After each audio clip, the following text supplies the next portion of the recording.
Welcome to No Compromises, a peek into the mind of two old web devs who have seen some things. This is Joel. And this is Aaron.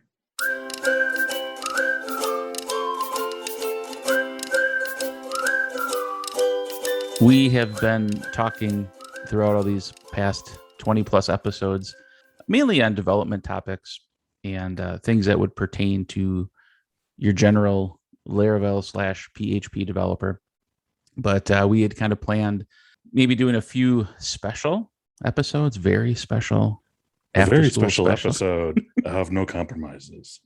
That's maybe less that and more how we work on projects. And while there'll be some overlap with development topics, a lot of it will be more process and maybe even a little business oriented. And so if you're listening to this and you do independent programming / consulting / development, you might find this interesting. If you are somebody that has thought about working with us, this might be eye-opening and scare you away completely, or not. You might love us. Or maybe you work on a team and some of these things will apply in principle perhaps, but maybe you've considered doing some moonlighting side business type work. So we're going to share some topics over a few episodes, and hopefully everybody finds it useful. So I'm my brain works in a very linear fashion. And so when we start this topic, I thought to start at the very beginning of the process, as I see it, which is deciding whether or not I even want to do a project, right? And so that might sound kind of like a diva, like I only work. Mr. Fancy here gets to decide what projects he does. Right. No, but the reality is when you're doing work for other people and you're independent, you have the choice. Like, do I want to work with them or not? And so I thought I'd walk through like a couple of different metrics that you and I have come up with over the years we've worked together to help us make that decision. And I'll even preface it by saying, like, none of these are absolute rules. We've bent or broke some of these rules in the past for a variety of reasons, but we'll try to cover the nuance here. So before we get into that, I wanted to kind of like interject a little bit, because I know that if I was listening to this the first time, I would already be a little stuck right now when you talk about, you get to pick who you want to work with. Right. Because these are with some caveats. Like, first of all, sometimes you don't always have the best ability to pick. It kind of depends on how you've been doing your budgeting, what's come up in life, what's in your bank account. So what I don't like is when people talk about like these great setups of like, this is how I do business. They never address, like, sometimes everything just sucks and you got to do what you got to do. And so we're not, in our careers, we've not been above that. We've had to do that sometimes too. And you never know, that might happen again in the future. And then, the second thing is, these are some sort of steps that we go through, and we try to keep, these steps in mind. Sometimes it's also emotional. Sometimes it's not a great client, but you really like the project, so you're just going to do it anyway, or vice versa too. Like everything looks fine, but you just feel off about it or something. Yeah. So I just wanted to address the first two things before we get into it. Is that this isn't just like a perfect world scenario. We do understand that sometimes you gotta eat the sand sometimes.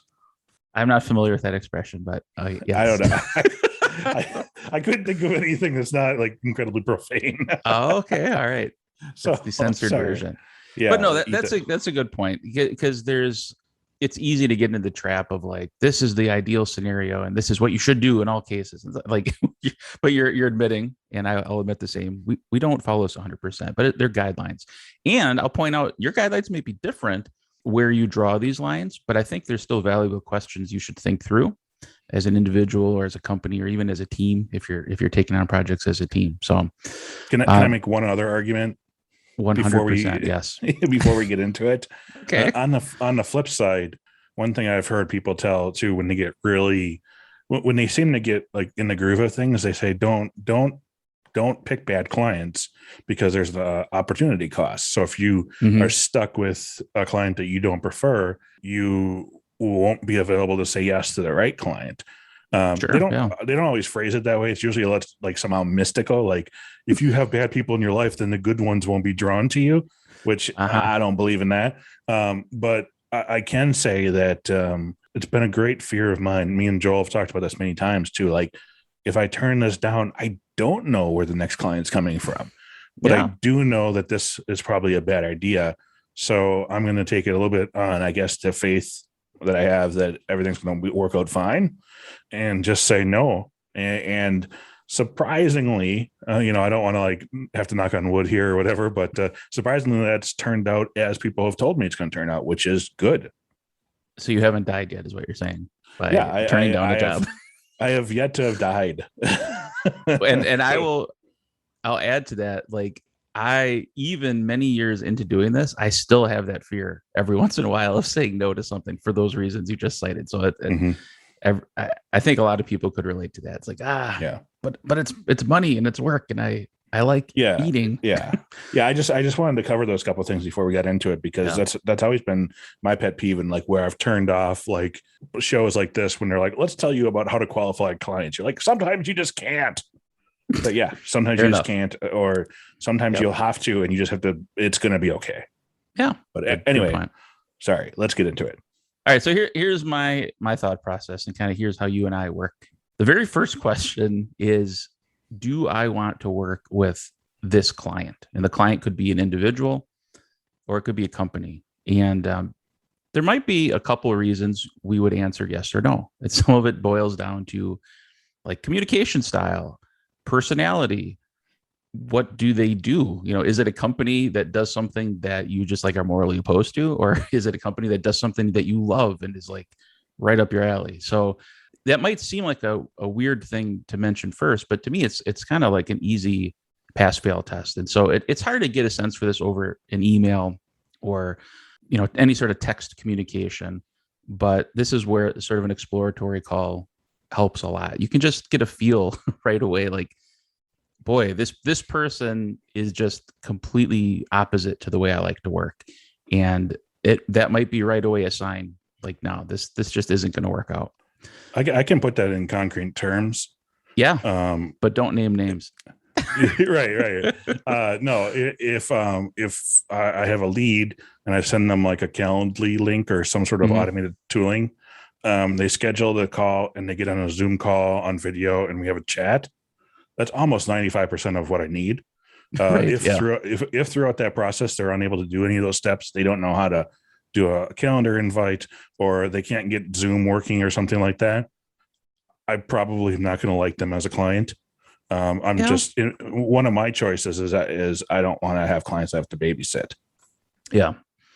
Or like lack of attention to detail. You send them the Calendly link and they send back, hey, can we do it Tuesday at 3? It's like, you could click the link I sent you and you could see if that works. Because not that we're like a diva where like, oh, they didn't do things exactly my way, but these are smells early on. Like, is this person invested in working with me? So that's sort of round one. Then round two, where I would kind of make a decision is, do I want to work on this project? So generally, when a client meets you or gets introduced to you or referred to you or whatever, they have a specific project in mind. Now, the thing they may have in mind may be scoped differently. We may, pick a smaller piece of that or recommend something else. But in general, they have a project in mind, whether it's a software product that exists, they need help on, or something they want to build from scratch. But that's another place too. Kind of the same questions, like, do I want to work with this client? Do I want to work on this project? If it's an app for, I don't know, like, if it's an app. Okay, I'm using app in the generic term, but if it's something that is totally not something we care about or we know is going to fail, I mean, there's all sorts of reasons we might just, the client's great, we'd have no problem working with them, but this project just like, it seems like a bad idea, or it seems like something we'd really not be a good fit for. Along with what you're saying, I guess I would say I look at the project that they have for me, and I determine if there is any kind of wiggle room in this. Mm-hmm. And I'll give an example too, is a lot of times people come to me with a specific project in mind, like you said, but they'll kind of they might not have unit tests available, or they might not, have they might not have their code in version control or Yeah. something like that. And so Yep. the way I look at it is like, is there some wiggle room in this project? Because from how I do my projects, I have to have a certain number of different things in place that signify the level of quality of output I have. And that's, No. that's version control and unit tests and stuff. So if we're having that conversation and the answer is no, you can't, it's not going to be in version control ever, or no, you can't spend time to work on unit tests or whatever, then that's probably not a project that I feel comfortable putting my name on. Yeah, that's a fair point. I know as we were talking about a few topics to discuss, we might even have a whole episode dedicated to getting up to speed in a legacy project. But you're right. If out of the gate, they're like, no, we absolutely will not do that. That's not worth it to us, or nobody else on the team will write tests like that. That could very well be a deal breaker early on as well. Sort of the next layer in. So the client and the project seem okay, is the tech stack. And there's a couple of reasons I think this is important. Not that we inherently feel like one technology is better than another, but the reality is you can only know so many technologies. So you and I have chosen to specialize and focus on Laravel projects, specifically products that maybe are longer lived with a team of developers behind them. That's not to say we couldn't work in a Symfony project or whatever, but that's not our chosen tech stack. And so there's trade-offs by saying, oh yeah, I can figure that out, or I know that, or I used to do that in the past. If it's not our ideal tech stack, then is it something we want to get involved with? And I know recently we even decided, is it a mobile app? Well, the answer is no, because you can build those with web technologies like Vue and things that we do know well and are part of our chosen tech stack. But it's just this whole other ecosystem and sphere of knowledge that you have to have, and all the different hurdles and things like that. And we just said, you know what, we're not doing it anymore. It's not worth the pain for us coming in, doing occasional mobile app projects. Like let's focus on web apps. That's where our expertise is. That's where we can have the most impact. There's other people that can do these mobile apps. We don't have to grab after every project. Mm-hmm. I think the tech stack too. There are some steps, iterations, like you mentioned. You could do a mobile app because it has you could be using the same technologies. Mm-hmm. So we have done that, and that was our reason to do this, because it's using the same technology. And I've worked with clients that actually the whole project was a Node app. Mm-hmm. That's JavaScript, and I know JavaScript, and I've been doing that for a while. But I just never did Ruby, and I never did .NET. It's just those are two things I haven't done. And so if someone's like, well, I just have this quick, Ruby thing to do. Sorry, it's just not me. Like I'm just, it's not me. Well, and a nice side effect of this is instead of just saying no, if over the years you network with people and like maybe you do know a .NET developer or a Ruby agency, like making that introduction, like, hey, I don't do this, but I can introduce you to somebody. Another nice benefit. Number one, it's easier to say no if you give them somebody else to talk to.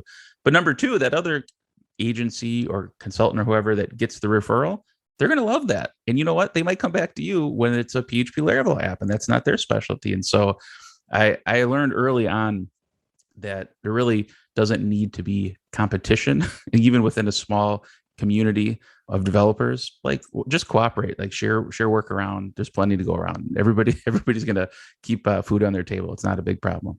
Well, and that client too, what they found was, even though you couldn't help them, you're someone that can help.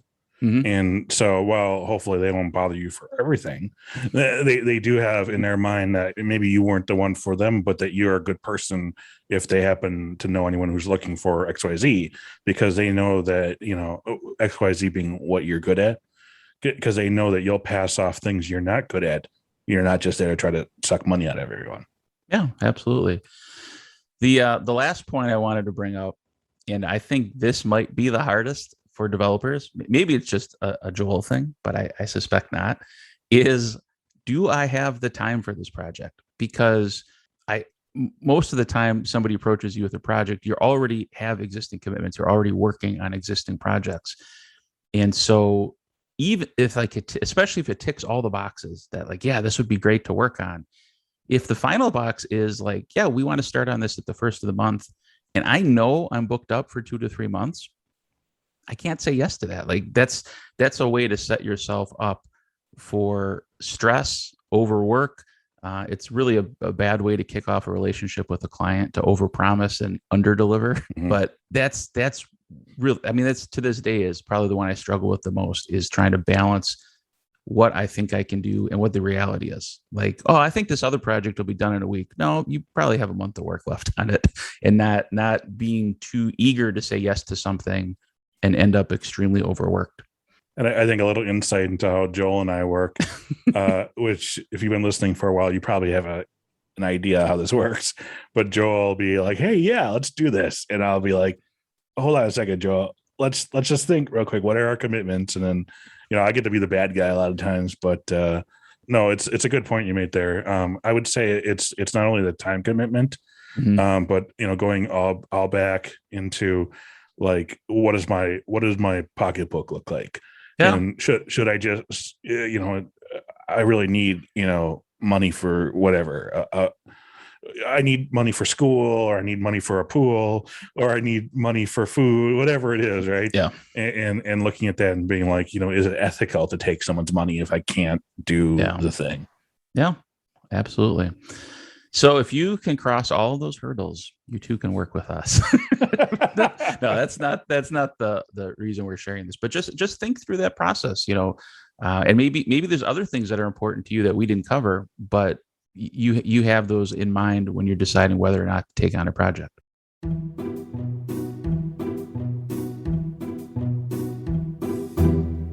The other day, package arrived, and that's not that unusual in this household. There's people ordering stuff all the time. But what was different this time is it was addressed to one of my younger sons, who was 8. And so he saw his name and it was like on a big, heavy box, and he got really excited. Like, what's in the box, right? So we opened it, and it was school books. And just to set the stage, it's in the middle of the summer. So the furthest thing from his mind is like the next school year. So that was a massive disappointment to him. But in the box, the other thing that I saw is they have this list of school supplies you have to buy. And it is pretty ridiculous. There's all sorts of like really oddly specific things on the school supply list. Like two yellow folders. Two yellow folders, or like 7 envelopes. Like, okay. Or things like, 4 boxes of tissue. Just weird stuff. In fact, this one, because we're doing homeschooling this year, they have other things. It would be like a lime. Like, okay, should I buy that lime now for when school starts at 3 months? And so it was just kind of weird. But even the other thing too is like we were in at the store, and they already have like all the back to school stuff set up, and it's just like it's so depressing to be a kid in the middle of summer, peak of summer, and like everybody's already thinking about school, like the summer's over. So Aaron, do you have any memories of bizarre back to school rituals or supply lists or anything like that you had to deal with as a kid? Yeah, I do remember the weird things because my mom was always so upset because it was like, well, we were very poor, like extremely. And like one of the things, the school thing was like, oh, they need 2 notebooks, but they must be like college ruled. Okay. And we basically last year after school was done, she went and bought all like, then they put like the notebooks down like 5 cents. And so she bought like super cheap. Yeah. 15 of them, but they were all wide ruled. And I just remember her like just being so angry. And she's like, no, you're getting the wide ruled ones and that's it. And like then being a kid being like scared to go to school the first week too, because I'm like, I have the wrong notebooks, and the teacher's like, I don't care, It doesn't matter. Yeah. Oh, it's weird when you think about things from school though, like the importance. And I'm not sure if this is like for all of our listeners, but it was for at least probably a lot of people in the United States. The importance and the excitement of having your own desk, and inside your desk, when you lift up the top, was all of your stuff. And it was this like rectangle, and you got to keep your stuff in there. And then when people would like move around in the desk, and then someone would like sit down at your desk, you're like, you better not open that. You better That's not my open stuff. that. Yeah, you better not look in there. Or like we would move around and then people would like put like gum wrappers in it. And so you'd open it up and you have 3 gum wrappers after the day. Like, oh, you jerk. But I think one of the things that really stuck with me was this is how I learned my entrepreneurial spirit. Oh, Because I learned that we could go to Fleet Farm, which is basically like a farm store. And they had really, really, really cheap candy by bulk there. And so as a young kid, I would save up all my money and I'd buy some really cheap candy. My mom was a little upset. I told her, no, I'm taking it to school for my friends. She said, oh, okay, that's good. No, I was not taking it to school for my friends. I was taking it to school so I could barter after Christmas because we didn't celebrate Christmas. And when I'd go to Christmas, and remember, again, we were very poor. And so I didn't have like a lot of nice clothes or anything like that. And then these kids would come to school and they'd be upset because, oh, for Christmas, all I got was some brand new socks.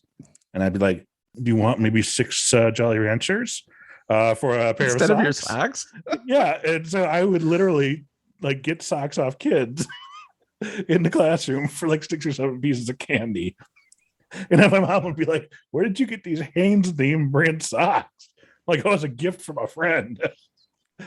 Kids buy each other socks all the time. That's totally normal. Like, no, it's not a gift. It cost me 6 Jolly Ranchers. But the price was worth it. Yeah, exactly. And I just imagine like if that kid went home and his mom and dad were like, where's your socks? Yep. I lost them. I was just thinking the other day, Joel, wouldn't it be great if there was a book that covered the ins and outs of validation and Laravel? Well, there is. And you know that because you helped write it. Oh, that's right. NoCompromises.io/book. Is that it? That's it.